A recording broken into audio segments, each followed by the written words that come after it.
And here's someone who does a lot of traveling, telling stories. That's what CBS News correspondent Steve Hartman travels town to town doing all over America. His On the Road series made a stop in Starkville this week. He visited with LaLa Evans to learn more about his starring role in a music video and the inspiration behind it. Steve also took some time to sit down with us.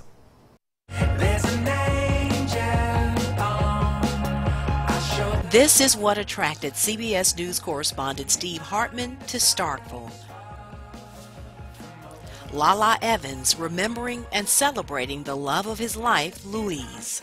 You know, if LaLa was as impressive in real life as he came across in that video, we thought that's somebody we should meet. Hartman travels the country finding and telling stories of everyday people. He's like the cousin who connects us all. Basically, I'm looking for stories about real people, stories that when they're done, people will feel something. Either they'll laugh or cry, or ideally find something they can relate to, see themselves in. And we love them. We've run more than a few on our mid-morning program. But this year, Santa needed a little help. Steve Hartman has the story.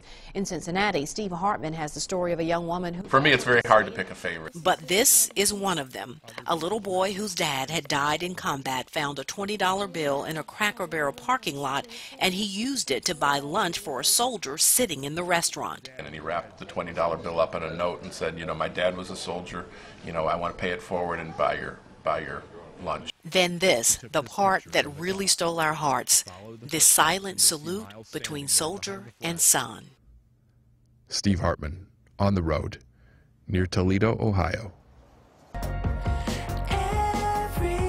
Which leads us to the lesson from LaLa in Starkville.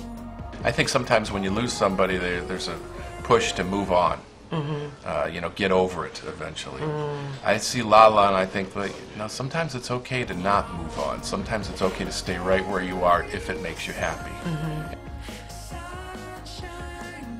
Now, Steve's story on LaLa will air right here, right after this newscast on the CBS Evening News with Scott Pelley, and then again on CBS Sunday morning at 8 a.m.